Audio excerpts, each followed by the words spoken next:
Welcome to Roots and Ruminants, your podcast for creative and innovative use of farm, pasture, and rangeland. We're going back to the basics of raising and grazing livestock, growing your own forage, and practical land use. All right, welcome back, everybody. We are on schedule for another Roots and Ruminants episode. This is the end of spring, early summer. It's summer. It's summer now. Early spring is done. It is officially summer. Did I say early spring? No, End you of said late spring, early summer. I'm just saying, Yeah. as of this recording, spring has ceased. Yeah, it's full We'll on give you the summer mode. updates. Summer. We've got a lot of updates to catch up on. I know that. It's been a few weeks. Apologize for not getting an episode sooner, but lots of things happen in end of May, 1st of June. But I think we're past it. I'm sure, like everybody else, you've been busy too.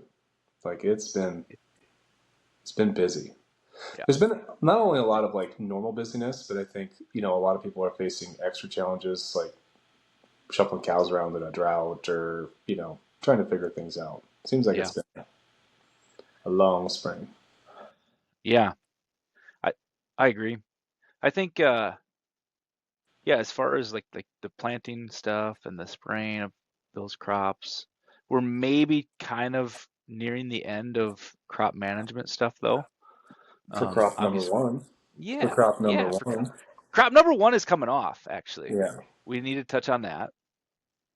I would say all in all, like, I actually hear just over probably the last week, this becomes the season of failed stand checkups. Like, I planted my pasture and it looks weedy and I can't find my grass, or my peas are flowering, my oats are heading. Is it time to cut them? Will you look at my field and tell me when to cut it? That's the season we're in right now. That's the season. So, just as your regular public service announcement on new plantings of grass, it's going to look bad. It usually does. If it looks great, you are an anomaly. Yeah. It doesn't always look that good. A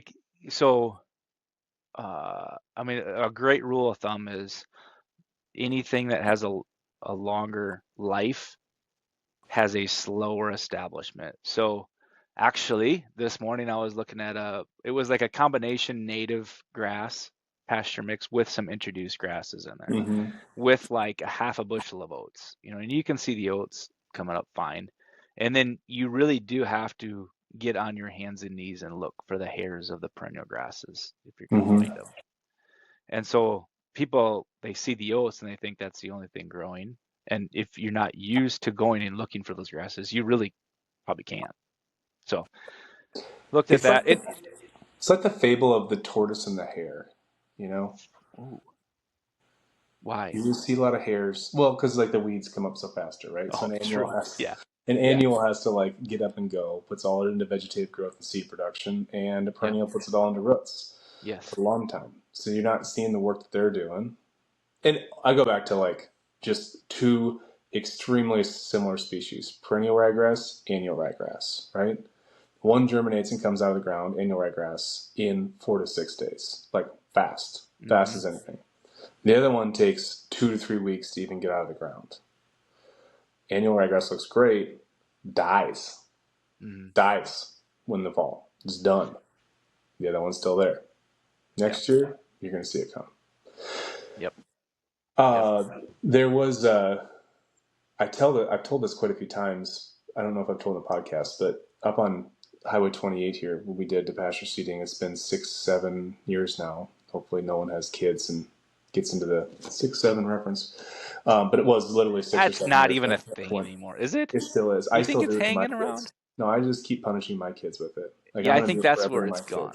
The kids no longer think it's cool, and that's probably because their dad is doing it. I keep doing it. I will keep doing it. Probably for another 60, 70 years. He did it again. I don't know. It's about that long ago.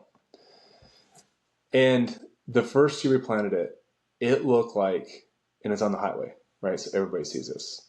We planted a native grass mix, a lot of wildflowers, all native, no introduced, nothing. Okay, the hard way. Really tough ground, a lot of sandy stuff. And it looked like the first year, this 40 some acres that we did, I had gone out there and drilled solid mare's tail into the entire thing. And there was a little kochia. Yeah, there's a little bit pigweed, a little bit of water hemp, but mare's tail, solid mare's tail. You could not imagine a fuller stand of mare's tail on 40 some acres. And of course, I think I even had you come look at this with me, Justin, because like even though I had been 7 or 8 years, doing this for other people and going to their fields and assuring them, I know it looks rough, it's going to be fine, it's year one, like don't give up on the stand, don't worry about it. I had to have you come out to have that talk with me because when it's your field, sometimes it's hard to tell yourself that. Yeah. And I was just like, I know I'm supposed to think it's going to work out. It's just not. There's just too many weeds. There's no way this stuff is growing.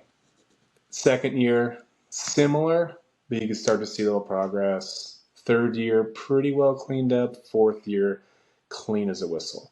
And I guarantee you, like if you were to scour the entire every square inch of that pasture, the only place that you could find a mare's tail is where we dug a water line in like 3 years ago, right? So we disturbed the soil and started over the ecological succession process again. And then that's even going away now.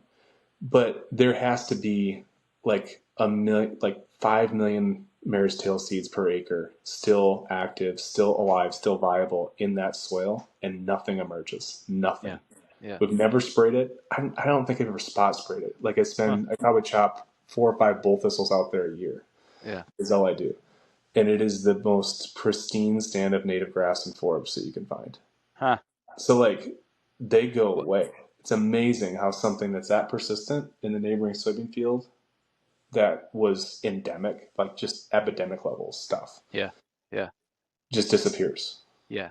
That actually, yeah, you said it right. It's incredible how competition is easily your best weed suppressor. Mm-hmm. And in a So, crop field, we just don't have enough competition when we have rows of growing. The residue from last year, the trampled grass, the new growth. I mean, it's so heavy native. Like green needlegrass is like the first thing to emerge out there. Like I mean, it's a late. Like we don't stock it till June, and even then, that last year's residue is enough to shade the ground to keep those annual broadleaf weeds from coming. Yeah. In that first or second year, did you hay it or clip it or? I clipped it once, but I mean, just bush hogged it.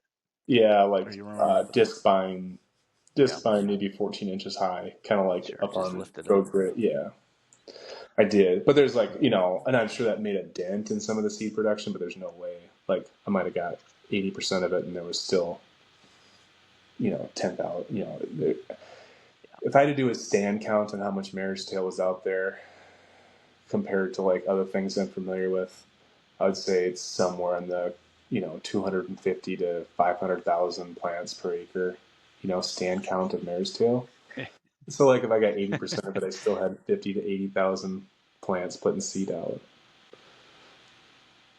That I mean, like it's astronomical to figure out how much weed seed bank is actually out there, but it never comes out. Yeah, still there. Yeah, but yeah, like you said, if you dig a water line, if you work a piece of that ground, if you overgraze it really hard and open up the soil bank, then boom, the weeds are gonna come. It's gonna come. Yep. Yeah. So just as a reminder, as we're talking about for all those folks that are looking at their new seedings of grass plantings, because I got some acres this year too, and I'm like, yep, just go clip it. Yep. Don't even try to. You can't even pass a judgment call like first year. Like you just can't even. Nope. Try to. If it was an alfalfa orchard to maybe then for sure we got to have that stuff coming right away, and you got to have production off the first year. But if it's native grasses and wildflowers, don't even. And we get those calls too, and it's hard to tell somebody, don't worry, it'll be okay. And they're like, well, what do you mean? I don't see anything. You're like, yeah, it'll be all right. And it's they don't believe you, and you're not trying to just push it off because they want you to be at their field and make sure it's okay. But you're going to go there and you're going to say the same thing, which is it's hard. It's like, well, I don't see much, but it probably could be here next year. So that old joke back when we used to spray a lot of burners, right? Back before we Oh, had extend and flex, before we had extend beans and Liberty beans and 2,4-D beans and list beans, all that kind of stuff. He used to spray a bunch of those burners out there back in the late days of just Roundup Ready Oil beans like Flex Star and things like that. And then everybody'd be like, well, just go to the lake for a week. Don't look at your beans for a week. Come back and it'll look just fine because they look like they were dying. uh-huh. So that's what you got to tell people who plant native grass. Just go to the lake for 2 years, come back, it'll look fine.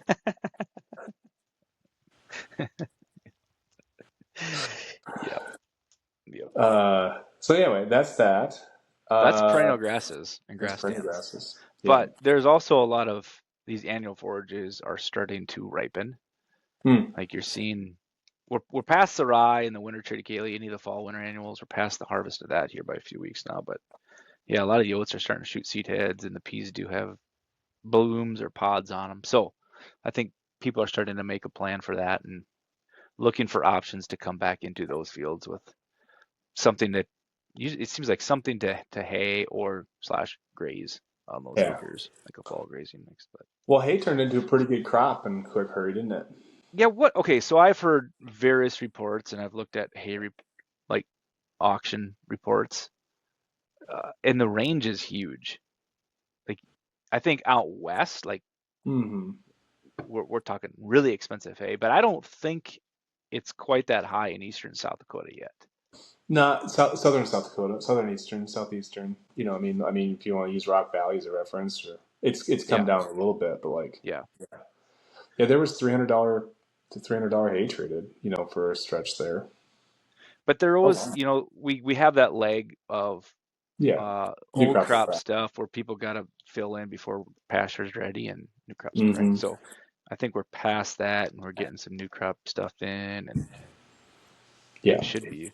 It's temperate. I actually think it's a little bit low here right now for what conditions are and supplies are and acreage reports are.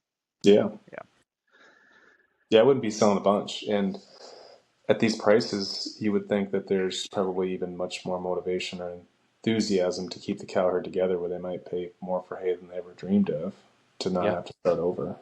Yeah. So, yeah.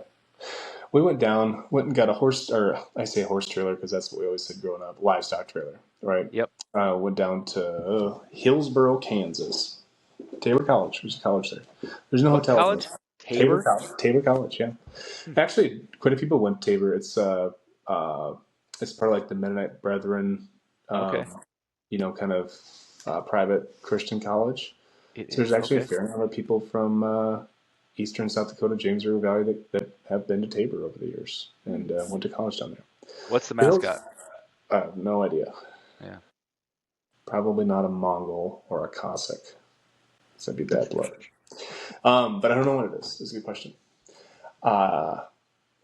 It's not bad in parts like northeastern Kansas. It actually looks pretty good. It looks kind of wet.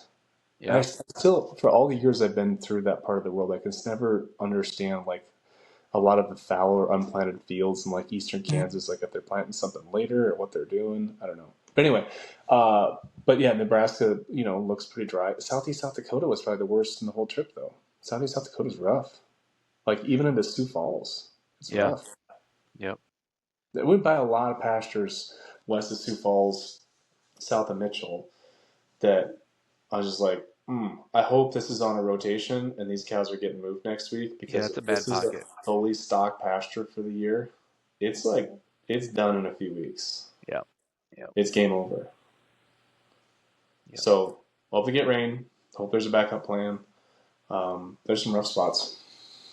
Yep. I think there's going to be some quite a bit of water hauled or lines, water lines put in this summer, because that's what I know. Just in our area, especially, that's what we're running to. I mean, creeks that are normally 2 to 3 foot deep, running pretty much all year long, are trickling. And the stock dams in that pasture, they're done, shot, like bad, or empty. So I think that's probably the biggest challenge. Like we have a decent flush of grass, on pastures that weren't abused, but the water's the problem. just empty. No snow for a couple of years has really made a dent now. So, Yeah.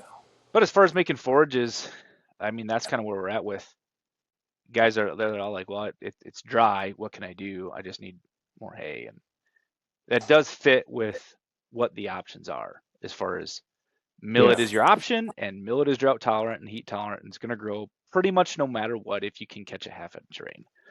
So Yeah. there'll be a lot of millet hay put in here, I think, on these oat and pea oat acres. Yeah. What do you think about? My philosophy has changed a bit over the last couple of years because after having summers where you can put up anything for hay, it doesn't matter. You dry, you get 2-3 week stretches where it doesn't rain, it's low humidity. You just put it down, you can hay it whenever. Then there's summers where it doesn't matter what it is. Like you can't even put up road ditches without like getting rained on. You know what I mean? Like you get in the stretch where like you can't put up anything, so it doesn't matter type thing. Yeah. You know? Yep. And so it's kind of like, well, how often? I look at the marginal difference, right, between putting up millet and putting up, BMR Sudan grass, Sorghum Sudan grass, right, which is like, yeah, you're gonna need a little bit more for that Sorghum Sudan grass, but if you cut it early, it might take an extra couple days to get the environment. But like, how often is that 1 or 2 days actually the difference between doing it? You know what I mean? It's Yeah. almost like it's going to work or it's not. Or it's going to make good hay, or it's just going to be a punt, and you're going to have a bunch of, bedding, grinding type stuff that's been down for 3 weeks. Because last year, that's what all of our hay was. It didn't matter what we planted. Oh yeah. Yep. And Yeah. I think that, like, just the feed quality of a BMR anything is just kind of a difference maker on palatability. So I don't know. I've been thinking through that with some guys and let them make the call, right? But almost like, yeah, you already got some Japanese millet, and you're going to plant more Japanese millet. You're going to plant more German millet. You're going to have a lot of the same thing. Maybe take a few acres and just punt. Not punt, but actually like call play and different play and put some BMR sorghum Sudan or BMR Sudan grass in, just to have some different, better feed. Yeah. Yep. Yep. But know that you're probably gonna have to chop it or wrap those bales. Yeah, unless you get the right window. Yeah. Yeah.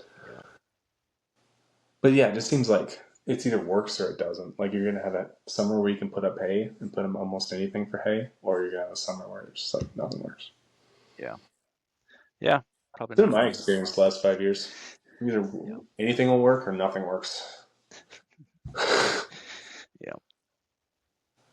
So we kind of getting to split it up a little bit. Yeah, millet's pretty much our staple, hay option here for our folks around here too. But we're doing more of the sorghum sedans. Sure. Just cut it early. Cut it a couple times. Yeah. And that actually would probably see more of that now than I think people are getting more for after you use a sorghum sedan a couple times, and it's different than like most crops. We wait for them to mature before we harvest them, right? Like we see them go reproductive and then we go get it. With sorghum Sudan grass, no, go get it when it's 3 foot tall. It's going to be really vegetative and really wet, but that's the only way to manage that crop if you do want to put it up for dry hay, and you need to get regrowth no matter what. So lift up your cutting bar and know that you're going to go get it in another 25, 30 days after you cut it the first time. And it's not like oats that'll like kind of naturally like partially mature and take some moisture out for you, so it'll kind of help you put it up. Like it's still going to be wet green grass, wet, 7 foot tall. It's not like it's going to mature once it hits. It stays wet a long time. Almost everybody that does that around here is like first frost. Like they don't even plan to chop their sorghum until first frost. Like they use that as let the frost to dry it down. Yeah. Yep. Are you working through any annual grazing systems? Yeah. Like some sprinkle stuff that way. It is, and I, no matter how much I prepare people for this every year, it's like it stinks every winter when we get talking about this. I'm like, that's like, yep. Now I want to have an annual grazing plan because I'm going to stock up on cows. I'm going to use it. I was like, great. Did you plant any rye last year? I'm like, oh no. It's like that's a bummer because that you really need that unless you want to feed cows till like the 10th of June, 15th of June. Like you really need that rye as a buffer to like go to grass like you want to. Otherwise, spring planted, even the earliest stuff that we plant is just getting ready to go out now, maybe last week. So like it's just plan on the 15th to 20th of June. There's rare years where you can get some earlier, but you're now going out to grass 15th to 20th of June on those mixes that are spring planted. So those fall planted deals are really a big bridge. So the people that had that, it worked out pretty well. It's working out pretty well. Everybody else is kind of sick of running the feeder wagon and ready to go out to graze. Sure. Yep. Unless they have pasture nearby, and then it works even better. But yes, get your perennial grass, then come back on that annual forage, give it a rest. But by the time you make your plan, in January, it's a little too late to plant rye. So this is true. It's funny, like if you're not like the next month is the time to like make the plan for your annual grazing system for next year, because you're going to need to make a plan of where you're going to get right at, what's it going to be like. Yep. And if you don't have silage acres or enough silage acres, then you do have to have a spring planted forage to go back with your rye, or some sort of fallow acres or something to plan on putting rye on. Yeah. And it's funny how much our cash crops with these cattle prices for a lot of people have become just an afterthought. Spring, I've never done a lot of spring corn stock grazing. I had a neighbor that had some flown on rye. I mean, we do that, but we usually graze them in the fall anyway, even if you fly a cover crop on.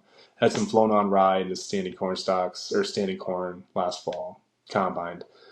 Heck of a good take, like consistent take. And then he's got a group of fall calvers that he put out there, I don't know, probably 1st of March, right? So he probably never put fall calvers with a feeder wagon almost the whole year, maybe for a month in February. Put them out there in March, and then as they're out in corn stalks, the rye starts coming and keeps coming and keeps coming. Literally chased the cows out on the 14th of June, planted on the morning of the 15th of June, and sprayed it off in that afternoon. Last full crop insurance date for soybeans, so he's got full coverage and crop insurance. And then they go out to their annual grazing mix. I was like, those cows might have grazed 11 and a half months in my part of the world without a ton, without swath grazing, bale grazing, nothing. Like we just but with a full normal cash crop rotation, you still had corn and beans. Yeah, it's late, but it's fully enjoyable. Yeah, it's probably. I mean, there's situations and years where that's going to be okay and just as good. There's going to be years where that's going to be a little rough. But, you get the March wet snows or wet April Mays, and no, you probably don't want them out there. Like, right. I don't know. Depends where you live. I think and your lighter soils are going to handle it so much better too. But it was a great mix. Like they weren't that loose. The cows looked like they were kind of solid. Those cows didn't need a ton of nutrients and a ton of groceries. So the combination of the corn stalks moved into a little bit of rye to a lot of rye and a little bit of corn stalks. That dry matter out there, it looked great.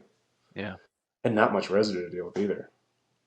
As far as either planting into standing rye or planting into corn stalks, it was like less than either. Residue management has been a topic in our family for trying to get better stands of soybeans with no-till beans into corn, just because, the fields that were baled off for corn stalks or we had plenty of cows on are substantially better than the fields that had no cattle grazing. I think also part of it was just a cold, wet spring made it way worse because those beans didn't shoot onto the ground. We didn't have enough moisture for the shallowly planted stuff or the stuff sitting in the residue to then root down in the soil. And so those fields are really uneven. And then, we had so much wind in the spring, like what we've had every spring for the last few years, where you get these drifts of stalks in field lines and stuff. So your in-rows are even uglier. And I don't know.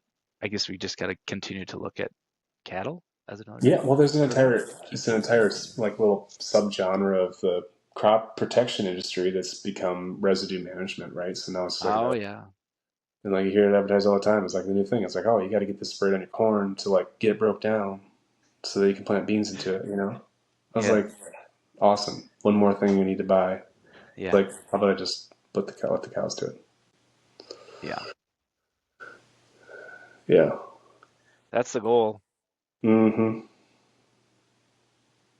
Cattle market is strong, still strong, huh? Cash market's still strong. Yeah, the screwworm thing hasn't I think maybe we touched on it last time when it just broke. Yeah, It's like obviously markets are looking for a reason to try to suppress prices just a bit, but we're a month into it now, probably yeah. since it first came out, and yeah, things are good.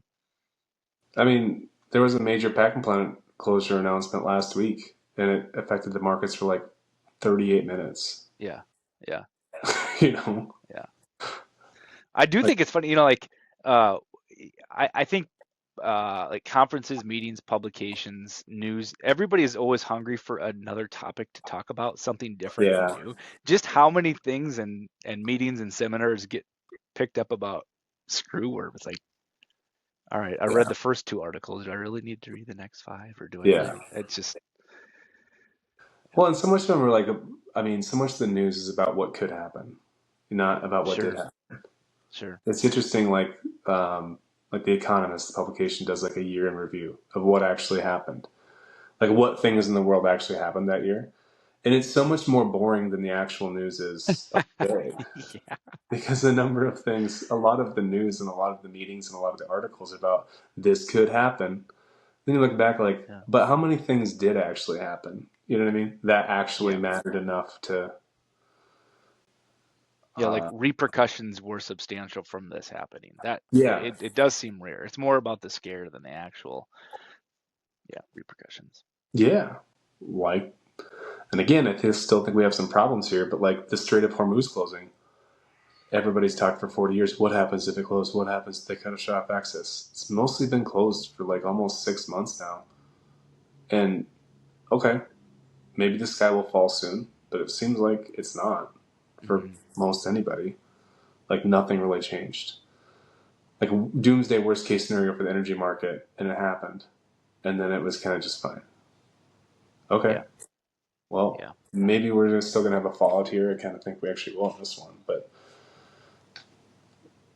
how many news articles have quoted the unbelievable, unprecedented damage that would happen if the Strait of Hormuz closed for 40 years, and then it actually happens? You're like, didn't seem that bad.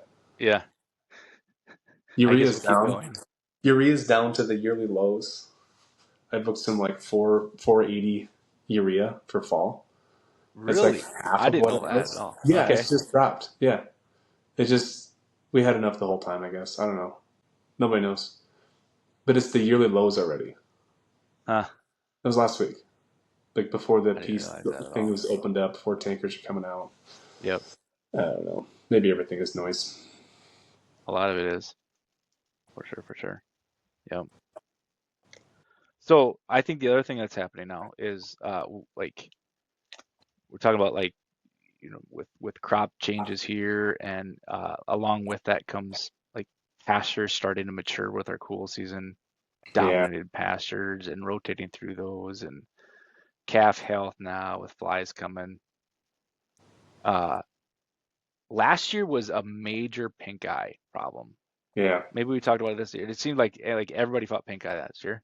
yeah, Um, do you guys do anything different? Like any changes? yeah. We used an autogenous this year Yeah, on we most did this year everything. too. Yeah, Yeah. for the first time. Well, we've used it before, and it seems like it's one of those things. I don't know if it's like fly control in the mineral or whatever. It seems like Yeah, it's. I don't think it's ever been like bad, but um, the only reason we had stopped maybe using it, other than I mean, it cost a little bit of money, not much. It's just like an extra syringe, an extra thing to do, and then the way we work calves as young as we work them going out to grass, I kind of worry about adding too many vaccines hmm, because am I reducing the efficacy of all of them by challenging so much at one yeah, time at 2 to 3 yeah, weeks of age? So that's the only reason. If we caught our calves later or split it up into two, I would definitely do it all the time. But we did it this year. We'll see if it makes any difference. yeah, yeah.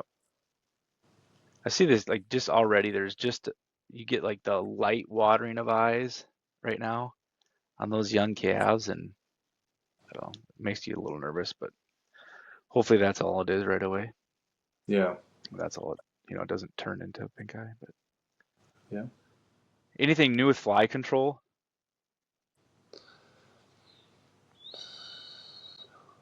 Not, I mean, I don't know. It seems like there's always like somebody, everybody knows somebody in their neighborhood that has like some weird remedy for fly control that works unbelievably well. Yeah, And then if you talk to that person 5 years later, they're using something different that also yeah, works unbelievably well. yeah, But it's like, what happened to the old thing that was unbelievably effective that you're not doing anymore? You know? yeah. I don't think anything beats movement, rotation. Yeah. Like I'm sure we've tried every pour-on product there is, and everyone's supposed to have a longer life and stay on better. And I don't know, it just seems like you gotta keep them moving to fresh pasture.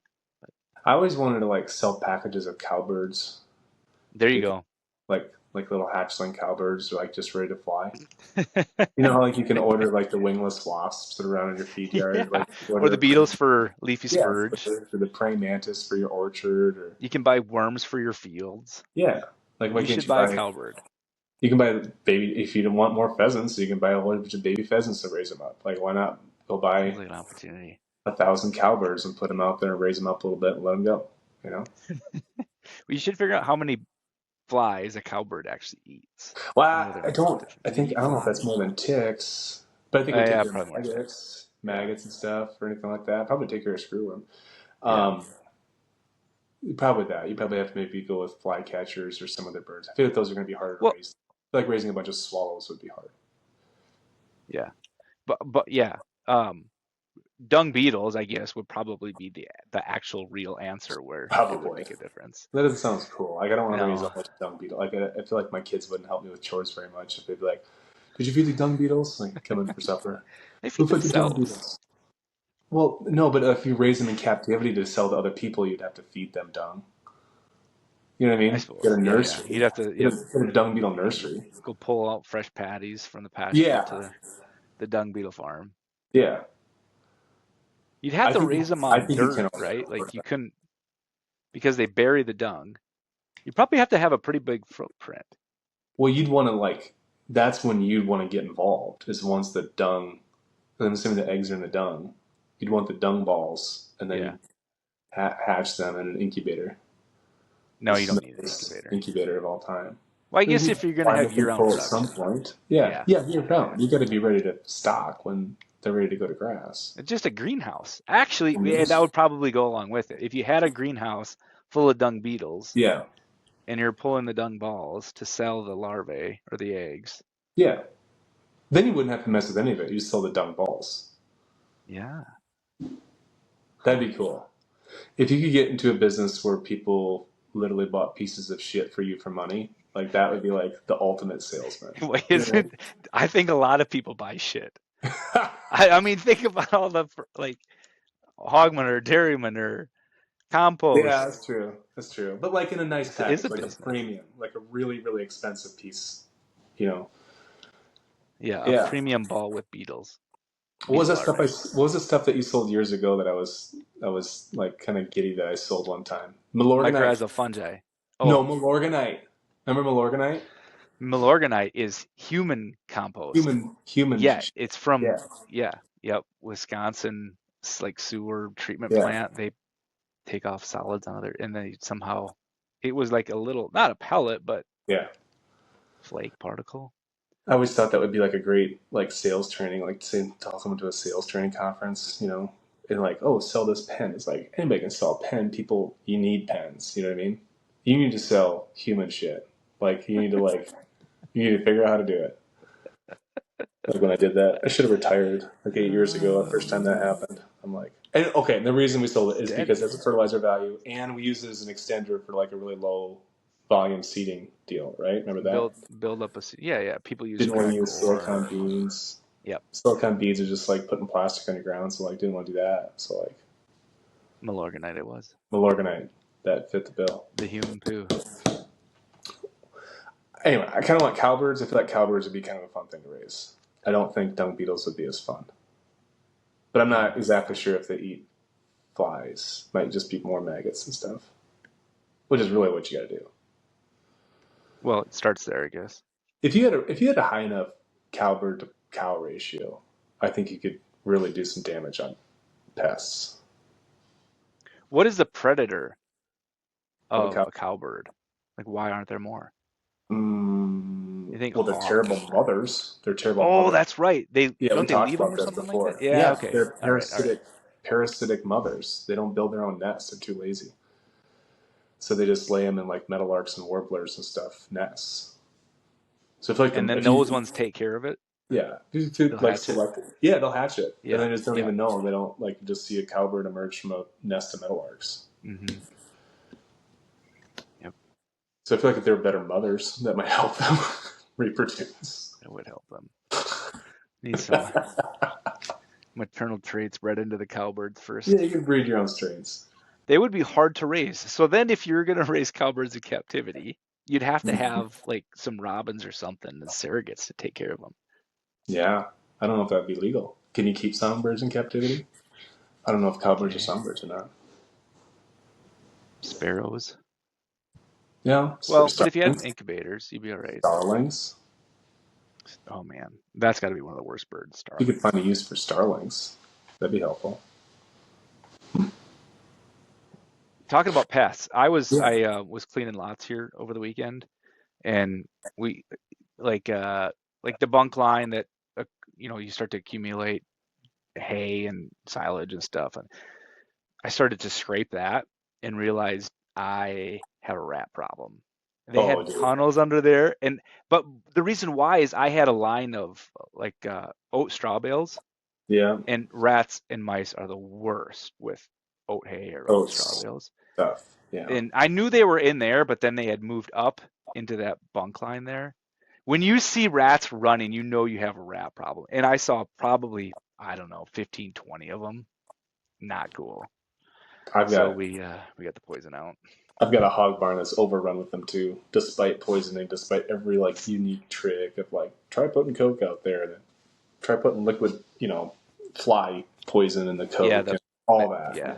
Done it all, and it's still you walk in, and in the day you can see like 10 to 20 rats scurrying around. At night, it is a horror movie inside there. Cool. Like I'm gonna open it up for Halloween, and like, oh my gosh. That's all you got to do is just go in this hog barn after dark. Not fun. I don't know what to do. Yeah. Might just quit raising pigs, actually. Reason number 92. The first 91 reasons are they don't make any money. Anyway. That would get rid of the rats. Get rid of the pigs. Get rid of the feed. Get rid of the crap. Yeah. And the gophers, dang gophers, took out another 5 acres of corn this year.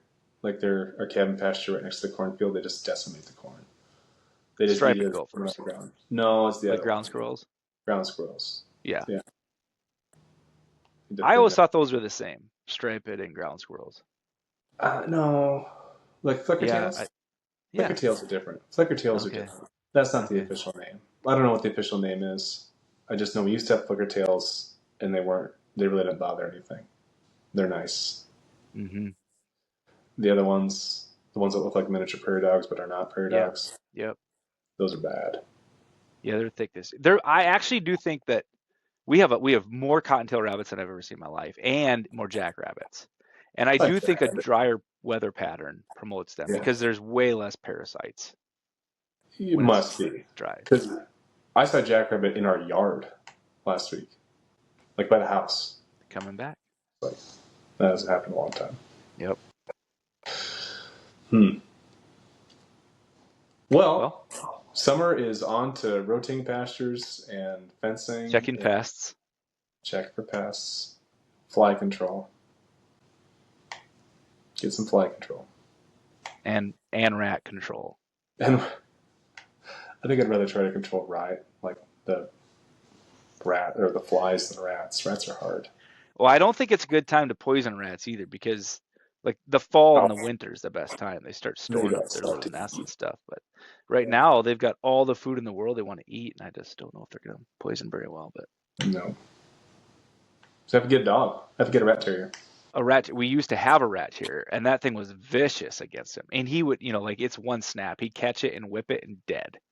But the little corgi we have now, he's afraid of them. And if I was a cat, I would be afraid of these rats too. Like I there's did no put way cats are gonna do these in things. between turns one time. I did put a few cats in there because we have a lot of surplus cats. They got out, like they left. They're like, Yeah, forget this. One night Yeah. in this horror show, like in this like house of horrors, they did not want to stay in the area.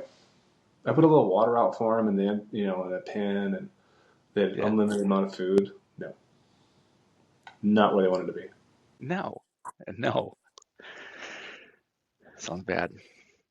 Well, yeah. Great spring wrap up. I hope Happy everybody summer. gets the rain that they need and they want.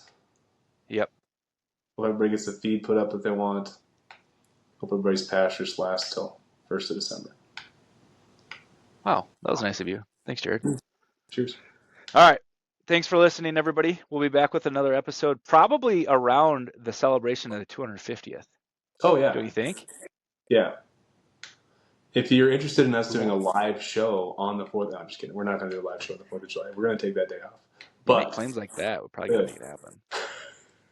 If there's enough interest. All right. Thanks, everybody. See ya. Well, we hope you enjoyed another episode of the Roots and Ruminants podcast. Let us know what you thought of it. You can follow us on Instagram, Facebook, Twitter, all those social media things. And, if you ever have any questions, just give us a call. We've got a toll-free number here at 888-498-7333. Be glad to hear from you. Thank you.